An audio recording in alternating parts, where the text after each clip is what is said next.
What's going on, everybody?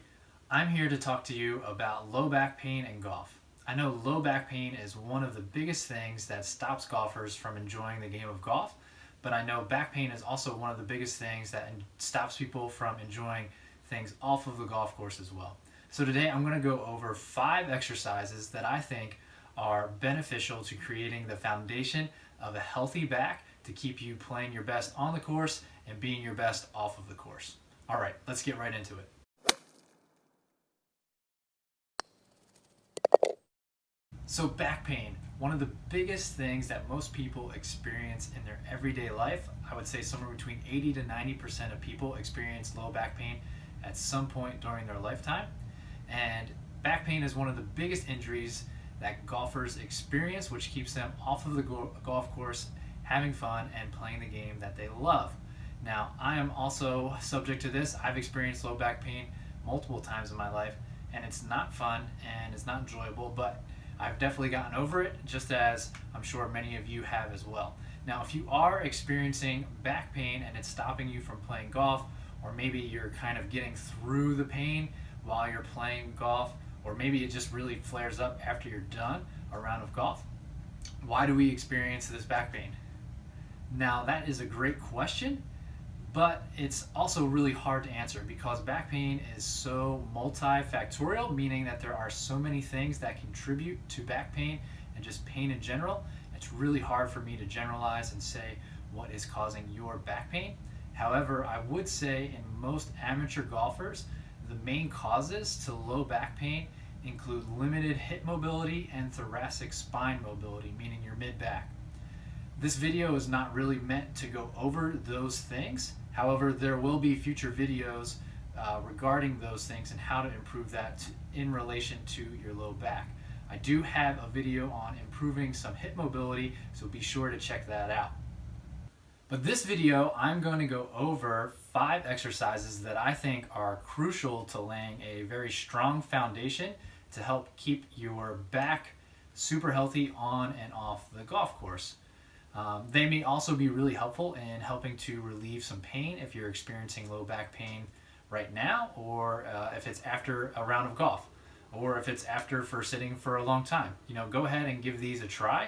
If they're helpful for your back pain, great. If not, feel free to reach out to me or reach out to your trusted healthcare provider so you can get a better idea of what would be best. But let's go into these exercises right now and get started with them so you can feel your best and play your best. So the first one, all I'm going to have you do is lie down on your stomach here, okay? So you're going to lie down on your stomach. You don't have to do this on the floor. You can do it on your bed if you have a hard time getting up and down from the floor. But your legs are out straight, your feet are just relaxed, and everything from your low back down should be relaxed.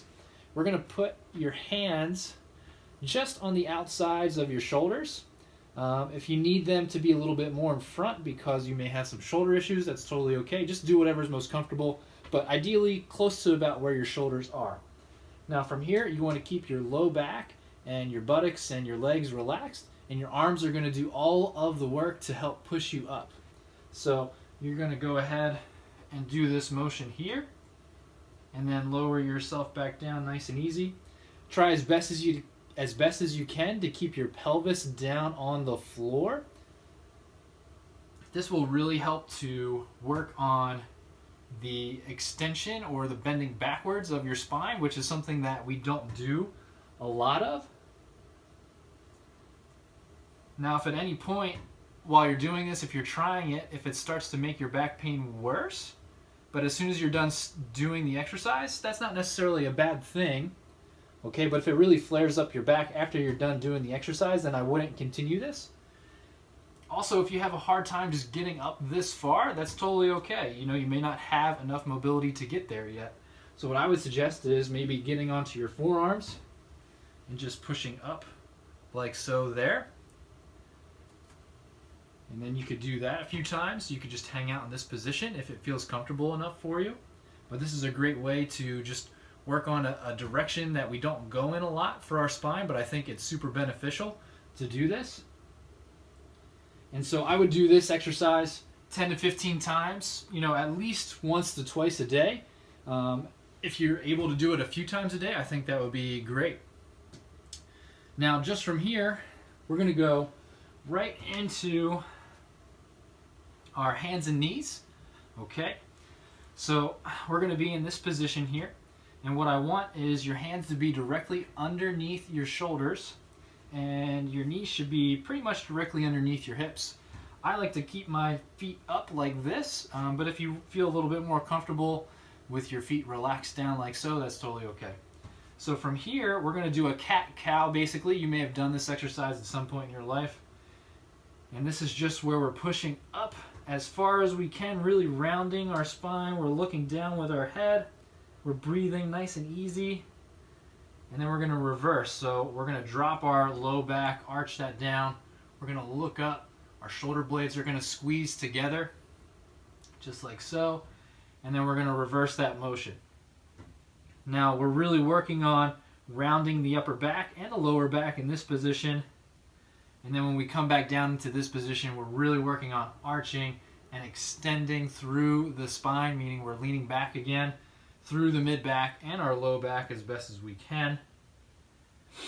And like I said, if at any point any of this feels uncomfortable, you don't have to go through the entire motion.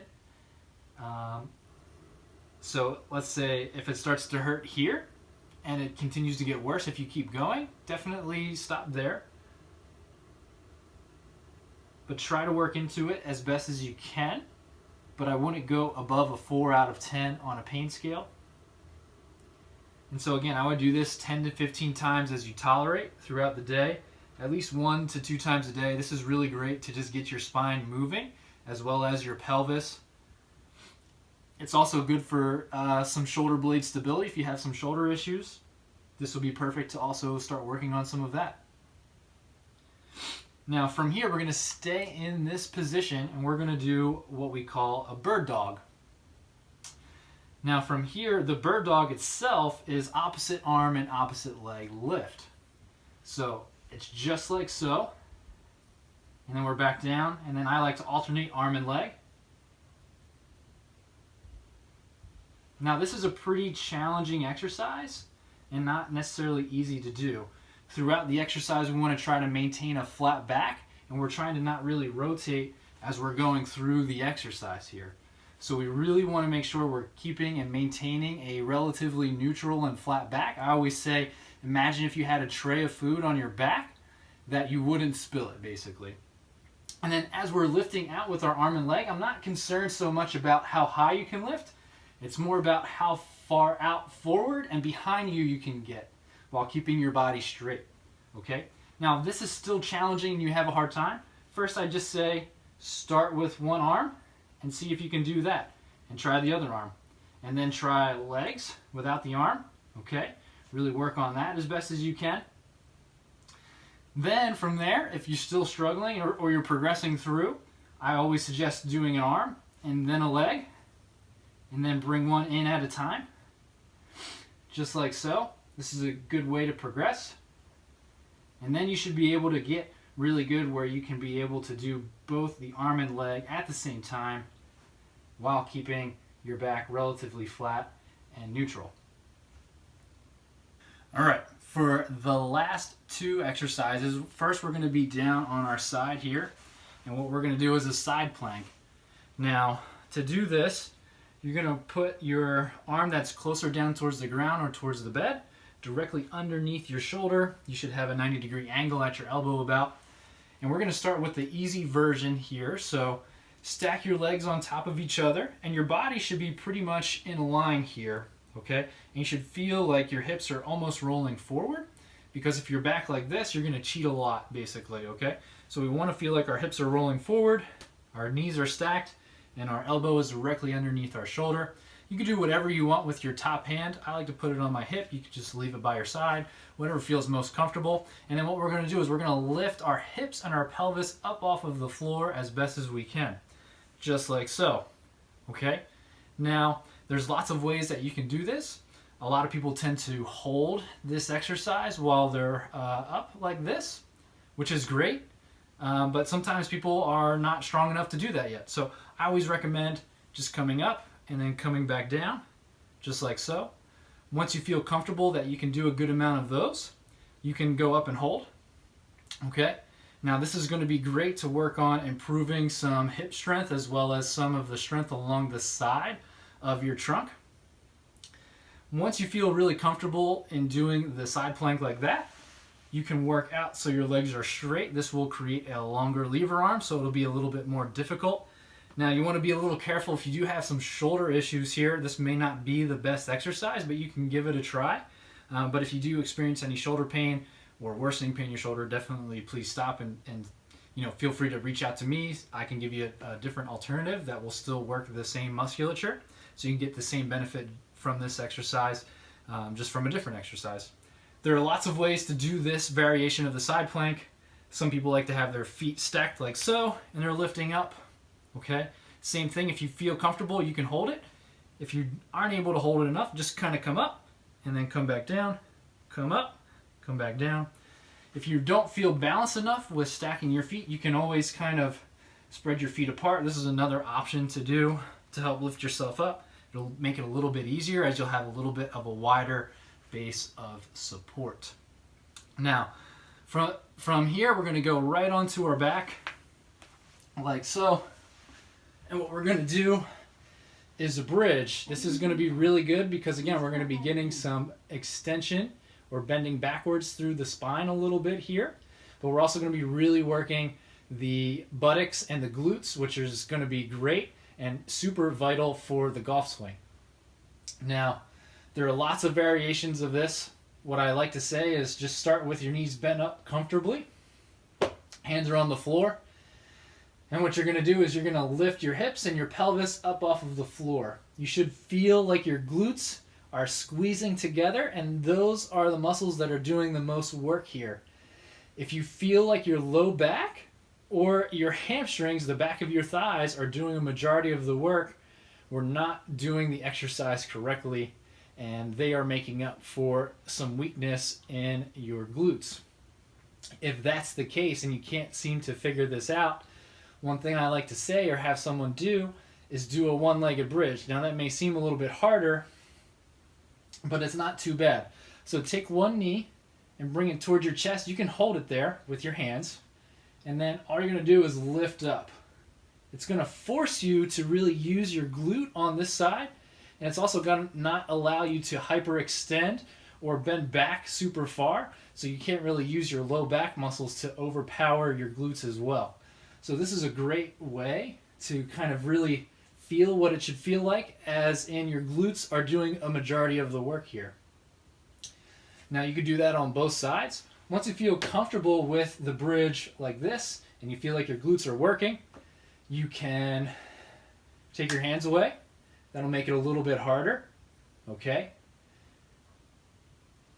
Just like so. We're still lifting up, still feeling it in the glutes, making sure we're still breathing throughout the exercise. And this is another great variation. From here, you can put your hands back down and we can do some bridge marching. Now, when we're doing the marching, we want to make sure that we're not dipping down. We want to make sure our pelvis is staying up as high as we can and staying nice and flat. And then when we lift, it's just like so. We do not want to be dipping down towards one side or the other. I think all of those are some great variations for the bridge, especially to get started with. All right, everyone. Those are the 5 exercises that I think are super beneficial to help create a strong foundation to help keep your back healthy on and off the golf course. Like I said, there will be more videos coming to help address the main issues of low back pain in the golfer, and that includes hip mobility and mid-back mobility. So be on the lookout for those. Make sure you subscribe down below, hit the notification bell so you get notified when those videos come out. If you have any questions about anything that was in this video, please feel free to drop a comment down below and I will definitely make sure that I get back to you. If you want to get in contact with me in any other way, feel free to check down below in the description for all my social media links. I have a podcast called the Healthy Golf Podcast. I'd love for you to check that out. That goes over lots of different topics to help keep you healthy on and off the golf course. And last but not least, if you'd like to work with me, there's also a link down below to do that, so we can work remotely, or if you are in the Portland, Maine area, you can always work with me in person. But until next time, keep working hard, keep striving for excellence, because when you feel great, you golf great.